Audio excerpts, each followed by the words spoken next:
नमस्कार दोस्तों, मेरा नाम है रवि भट्ट और आप देख रहे हैं टाइम्स ऑफ अयोध्या। इस वक्त मर्यादा पुरुषोत्तम भगवान श्री राम की पावन नगरी अयोध्या में हूं और लगभग 25 किलोमीटर दक्षिणी छोर पर हूं, जहां पर कुचेरा बाजार है और कुचेरा बाजार के पास ही चमनगंज बाजार है।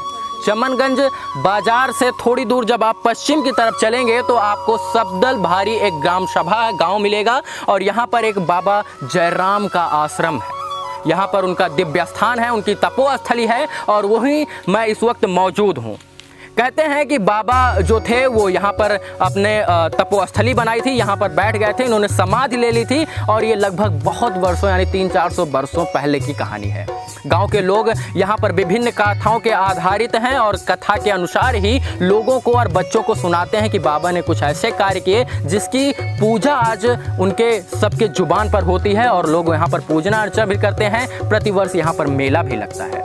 बाबा की क्या कहानी थी, बाबा यहाँ कैसे आए, कब आए, क्यों आए, इसका व्याख्यान हम आज यहीं के लोगों से यानी ग्रामवासियों से करेंगे। ये पीपल का वृक्ष है, उधर वट वृक्ष है और इस मंदिर का जीर्णोद्धार चल रहा है। मित्रों, हमारे साथ गांव के स्थानीय निवासी हैं। बड़ा व्याख्या है इस मंदिर का, इस तपोस्थली का। सबसे पहले तो आपको जय श्री राम। जय श्री राम। कहाँ से हैं आप और क्या नाम है? मेरा नाम जगजीवन प्रसाद ओझा है, मैं सब्दल भारी से। जी, जयराम बाबा की कहानी लोगों के जुबा पर, बच्चा से लेके बूढ़ा तक, बुजुर्ग तक, सबके जुबा पर होती है। क्या है, जयराम बाबा यहाँ पर आए थे, कहीं से आए हुए थे, 300-400 पहलों की बात है। आपने भी दादा बाबा अपनी माँ और उनकी भी माँ से सुना होगा। तो ऐसा है, यहाँ पर अभी 16 तारीख को एक भव्य कार्यक्रम होने वाला है, मेला भी लगने वाला है। तो ये अभी इसका जीर्णोद्धार का भी कार्य चल रहा है। तो पहले कहानी का सार बताइए, क्या थे, कौन थे जयराम बाबा और कैसे उनका तपोस्थली बन गया? ये जयराम बाबा दूसरी जगह से आए थे जी। ये गोसाई के थे। इनकी गाय यहाँ के मोहम्मदों ने लाम मार करके और खा लिया था। बाबा ढूंढते हुए आए, यहाँ अस्त पंजर देखा, इसके बाद में यही सब लगा कर बैठ गए और इनको श्राप दे दिया। किनको? जो हम खाए थे मोहम्मद लोगों ने, जो मुस्लिम परिवार थे जिन्होंने गाय मार कर गाय के मांस को ग्रहण किया था, उनको उन्होंने श्राप दे दिया। श्राप दे दिया। बाबा मतलब मूलतः इसी गांव के आसपास के निवासी नहीं थे, नहीं, वो अपनी गाय ढूंढते हुए आए थे। जी। तो श्राप दे दिया। तो मोहम्मद में एक लड़की थी, उनकी मोहम्मदन की एक लड़की थी जी। वो आई बाबा के पास, हाथ जोड़ी और कहा कि बाबा ऐसा ना करो। तो बाबा ने कहा ठीक है, तुम्हारा ही वंश यहाँ चलेगा। मतलब श्राप दिया कि आपका आगे कोई वंशज नहीं चल पाएगा, लड़की का वंशज यहाँ चलेगा। इसके बाद में वही लड़की का वंशज यहाँ चल रहा है।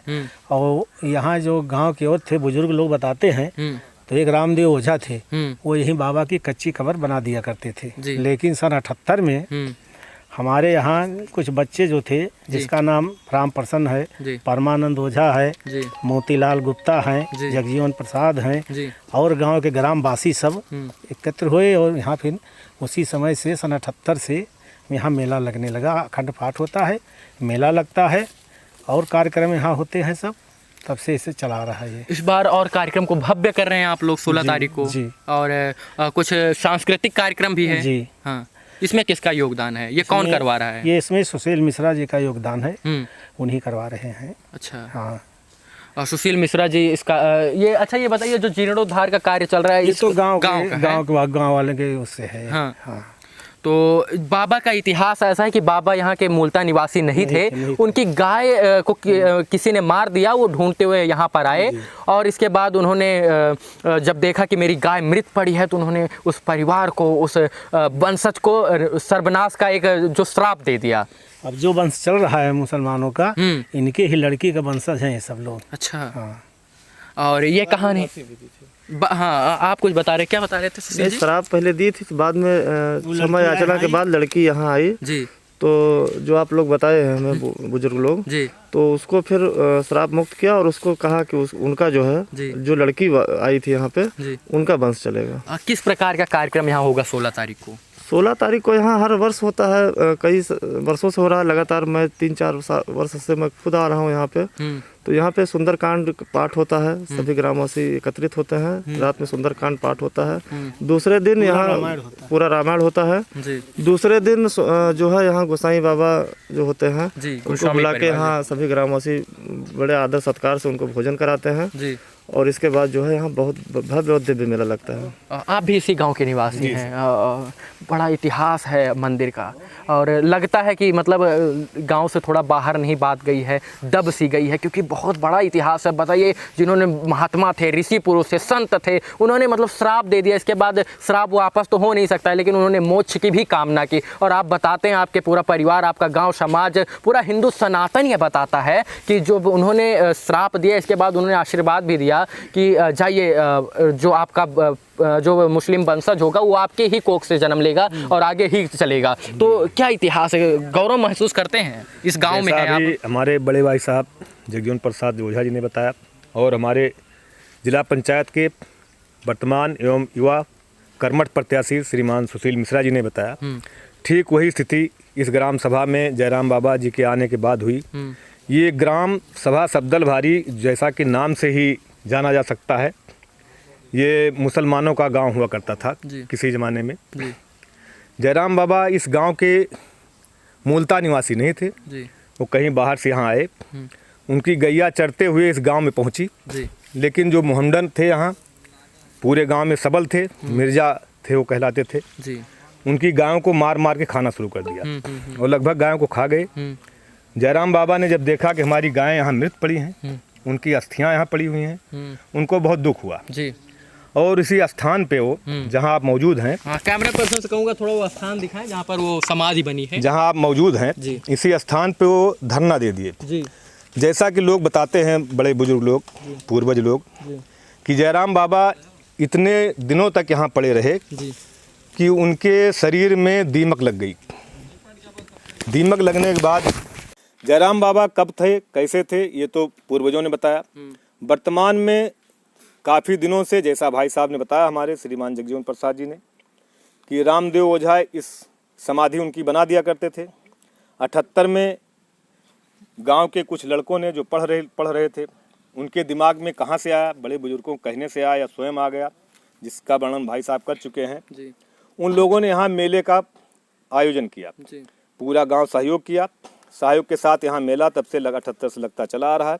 बसंत पंचमी के दिन हर वर्ष अखंड पाठ का रामायण होता है और दिन में सांस्कृतिक कार्यक्रम एवं भव्य मेला लगता है, जिसमें आसपास के गांव के, जैसे अगल बगल के जितने भी गांव हैं, गहन्ना है, सुरवारा है, पुरैनी है, ऐसे गांव के तमाम लोग मेले में शिरकत करते हैं, पहुंचते हैं और मेले की भव्यता को बढ़ाते हैं। और यही जयराम बाबा की हिस्ट्री है, यही इनकी कहानी है। जयराम बाबा ने जो कर दिया मुस्लिम परिवारों के लिए, उसके लिए वो कृतार्थ हैं, ये बड़ी बात है। ये बड़ी बात है कि वो कृतार्थ हैं, वो इस चीज़ को मानते हैं कि हमारे साथ जो है वो सम्मान के साथ पेश आया गया, नहीं तो शायद मेरा वंशज नहीं चलता। मतलब एक तपस्वी थे जयराम बाबा, तपस्वी थे, तभी उन्होंने इतना बड़ा श्राप दिया और सच हो गया। और आज उन्हीं एक लड़की को फिर वरदान दिया, तो उन्हीं के उस पर वंशज चल रहा है। हाँ, यही है, लड़की का ही वंशज आज चल रहा है सब्दल भारी गाँव में। मोहम्मदन बाकी यहाँ नहीं थे। और यही एक ऐसा गांव आसपास के में है जहां मस्जिद आज तक नहीं बन पाई। बनने नहीं देते आप लोग, या वो नहीं बनाते नहीं? बनाते ही नहीं। अरे वाह। क्योंकि वो भी, उनकी भी आस्था जयराम बाबा पर उतनी है जितनी यहाँ के आसपास के हिंदुओं की है जी। और इस वर्ष जो 16 फरवरी को भव्य कार्यक्रम होने जा रहा है, हर वर्ष की अपेक्षा इस वर्ष बहुत भव्यता रहेगी इस कार्यक्रम में। जैसा कि आपने देखा, जीर्णोद्धार भी चल रहा है। इस क्षेत्र के जिला पंचायत के वर्तमान प्रत्याशी युवा साथी हमारे जो है श्रीमान सुशील मिश्रा जी के सहयोग से इसकी भव्यता में 4 चांद लगने वाले हैं।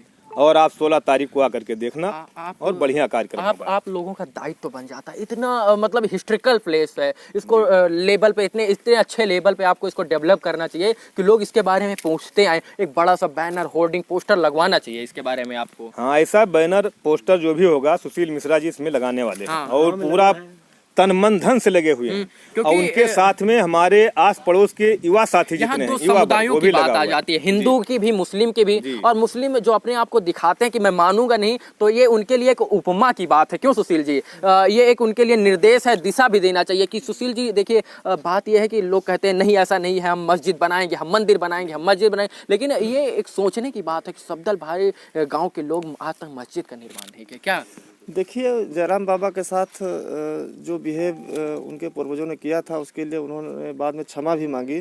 तो उनको ये चीज़ पता चला कि कहीं ना कहीं ये चीज़ें गलत हैं। और दूसरा मैं ये कहना चाहता हूँ, हिंदू जो धर्म होता है बहुत ही ऐसा धर्म है कि ये दूसरे के प्रति कभी गलत सोचता ही नहीं, मतलब दयावान है। तो हिंदू कभी, हाँ, हिंदू अपनी इसी सिधाई के कारण कहीं न कहीं मात भी खा जाता है। क्योंकि हमने जो हमारे यहाँ बाहर से लुटेरे आए, विदेशी आक्रांता आए, चाहे वो अंग्रेज हों, चाहे वो मुगल का ले लीजिए, ये सब आए और इन लोगों ने, हमारे पूर्वजों ने इनको शरण दी और शरण का नतीजा ये हुआ कि हमें गुलाम बनाकर चले गए। बाद में हमारे जो पूर्वज थे उन्होंने लंबी लड़ाई लड़ी और हमें आज़ादी मिली, मुगल को भगाया, अंग्रेज को भगाया, वो सारी चीज़ें हुई। लेकिन कहीं ना कहीं हिंदुत्व जो सरल होता है उसका ये लोग फायदा विदेशी आक्रांता लोगों ने उठाया है। लेकिन अब आपसे एक ही विनम्र मेरी प्रार्थना है और आप पूरे ग्रामवासियों की कि इस जो स्थान है, ये जो दिव्य स्थान है, इसको आप लोग जिला स्तर पर डेवलप करवाइए। इसके बाद इसकी पहचान जब जिला स्तर हो जाए तो राज्य स्तर पर इसको मंडल स्तर पर लेकर जाइए, क्योंकि ये बहुत पौराणिक जगह है। लोगों के बारे में जन जन तक ये बात पहुंचनी चाहिए और मुझे विश्वास है सुशील जी, आप अपने युवा साथियों के साथ इस बात को आगे उठाएं। देखिए, इस ग्राम सभा के लोग यहाँ इस पुण्य स्थान को तन मन धन से इतना आदर, इतना प्रेम रखते हैं। तो जब इतना मतलब प्रेम हो किसी स्थान से, तो अपने सीधी सी बात है, उसकी आवाज़ बड़ी दूर तक जाती है और आसपास के गांव के लोग भी इस पुण्य स्थान को बहुत मान्यता देते हैं। और मैं भी स्वयं लगातार 3-4 सालों से यहाँ मैं आता हूँ, बाबा जी का आशीर्वाद भी लेता हूँ और मुझसे जो भी हो सकेगा, कुछ हो तो है नहीं, लेकिन जो भी होगा मैं बाबा के लिए यहाँ तन मन धन से समर्पित हूँ।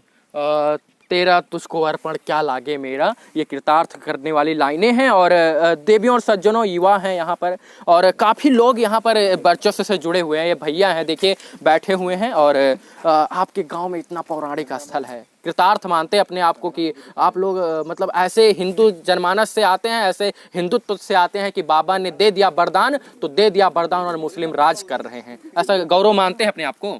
नहीं, ऐसा आप अपने आप को कृतार्थ मानते हैं ना कि हाँ हम धन्य हैं, हमारे पूर्वज अग्रज हमारे बाबा ऐसे धन्य हैं, मानते हैं ना? बिल्कुल बिल्कुल। चलिए, मानते क्यों नहीं? चलिए, ये मानना जरूरी है। कुछ बोलना चाहते हैं? नहीं, ठीक। चलिए, देवियों और सज्जनों, इस वक्त मैं अयोध्या में हूँ। जैसा मैंने बताया कि अयोध्या मर्यादा पुरुषोत्तम भगवान श्री राम की पावन नगरी है, मंदिरों का क्षेत्र है, धर्म नगरी है। लेकिन दोस्तों, कई ऐसे पौराणिक स्थल हैं जो छुप गए हैं और उन्हें सामने लाने की जरूरत है। और कौन लाएगा? इस देश का युवा लाएगा, इस देश का किसान लेकर आएगा, इस देश की आने वाली पीढ़ी लेके आएगी। और उसी पीढ़ियों में से ये है, देख लीजिए, ये लोग हैं, इस गांव के निवासी हैं, साथ में सुशील मिश्रा भैया भी हैं और ये लोग मिलकर इसको जीर्णोद्धार करवा रहे हैं, गाँव के लोग मिलकर। और भव्य रम्य दिव्य यहाँ पर एक मंदिर भी बनने वाला, जिसका कार्य अग्रसर है, कार्यरत है। भैया हैं, कहाँ से हैं? सदलबारी गांव से। काफी तेज तर्रार लग रहे हैं, युवा हैं तो रहना भी चाहिए। अच्छा, ये बताइए, कभी मतलब ऐसा नहीं होता है कि मुस्लिम लोग आपको बोलते हो? अच्छा, आप बोल देते हो मजाक मजाक में? नहीं, ऐसा कुछ नहीं है, प्रेम भाव से रहते हैं, मिले में आते हैं। हाँ। देवियों और सज्जनों, ये काफी पौराणिक जगह है, भैया लोग हैं, बोलेंगे नहीं? बोलिएगा कुछ है। कभी पूजा उजा करने आते हैं? जी, हम तो वैसे भी ये 1.5 महीने से यहाँ पे कार्य प्रगति पे चल रहा है, हम पर डे इसमें अपना योगदान दे रहे हैं। तेरा तुझको अर्पण क्या लागे मेरा, यहाँ पर आपका कुछ नहीं है। जो आए मतलब आया जैसे खाली हाथ आए, वो खाली हाथ चले जाओगे। श्रम से बड़ा कोई दान नहीं है। आप 2 ईंटा यहाँ रख दीजिए, वो सबसे बड़ा दान है। और ऐसे ही आगे कार्य करते रहिए, गांव का नाम रोशन करते रहिए। बाबा का कि आप वंशज हैं, अग्रज हैं, तो उनका भी नाम आप रोशन करते रहिए। क्यों? जी बिल्कुल। हमारी शुभकामना आप सभी के साथ, आप पूरे ग्रामवासियों के साथ। सुशील जी, आपको भी शुभकामना, आपने इतना अच्छा कार्य किया है। बोलो जयराम बाबा की, बोलो जयराम बाबा की। दोस्तों, उत्साह है, उमंग है और ये 2 वृक्ष है, वट वृक्ष है, पीपल का पेड़ है और यहाँ पर एक अच्छी दिव्य छाया भी होती है। और इधर, हाँ जी, चंदन के भी वृक्ष। देखिए, कहाँ पे चंदन का वृक्ष मुझे नहीं दिख रहा है, लेकिन बहुत जटिल होते हैं चंदन के वृक्ष को देखना। और ये शायद पहाड़ों में मिलते हैं, लेकिन यहाँ पर चंदन का वृक्ष है, तो ये आप लोगों की मर्यादा है और आप अपने आप को धन्य मानिए कि ऐसे बहुत ही गौरवान्वित जगह पर आप लोगों का जन्म हुआ है। दोस्तों, मैं था रवि भट्ट और आप देख रहे थे टाइम्स ऑफ अयोध्या। सीधा अयोध्या से इस वाणी को यहीं पर देता हूं विराम। आप लोग हमेशा ऐसे जुड़े रहिए। शुभकामना आप सभी दर्शकों को। हम अपनी वाणी को विराम दें उससे पहले हम गुणगान कर लेते हैं, उनकी महिमा का बखान कर लेते हैं जिन्होंने हमें यहाँ आने पर मजबूर कर दिया। बाबा जयराम की जयकार के साथ हम लोग यहाँ पर उनके जयकारा लगाएंगे, इसके बाद अपनी वाणी को विराम देंगे। और इससे पहले आप लोग को शुभकामना है हमारी तरफ से, आप लोग ऐसे हमसे जुड़े रहें। तो सुशील मिश्रा जी एक बार जयकारा हो। बोलो श्री जयराम बाबा की जय, श्री जयराम बाबा की जय, श्री जयराम बाबा की जय। जयराम बाबा की जय। जयराम बाबा की जय भी हो चुकी है, विजय भी हो चुकी है और अब जयराम बाबा की तपोस्थली का कार्य प्रगति से चल रहा है, तेजी से चल रहा है और यहाँ पर बन रही है उनका एक रम्य दिव्य रम्य राम मंदिर के साथ साथ उनका भी मंदिर। क्यों? तो ये आस्था का केंद्र था। सुशील मिश्रा जी यहाँ पर अपनी पूरा युवा ब्रिगेड के साथ तत्परता के साथ जुटे हुए हैं। देवी और सज्जनों बहुत बहुत आभार, शुभकामना आप सभी को।